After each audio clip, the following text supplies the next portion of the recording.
In this quick iPhone 14 tutorial, I'll show you how to turn on or turn off Use Volume Up for Burst in the Camera app. Let's get started. First, open the Settings app on your iPhone. Now scroll down and tap on Camera.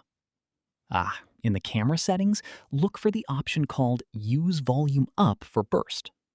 Simply tap the toggle next to it to turn the feature on or off. When this setting is enabled, pressing and holding the volume up button while using the camera will capture a burst of photos in quick succession. Burst mode is perfect for taking action shots, sports photos, or capturing moving subjects, so you can choose the best shot later.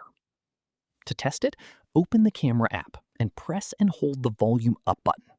Your iPhone will immediately start taking burst photos. And that's it.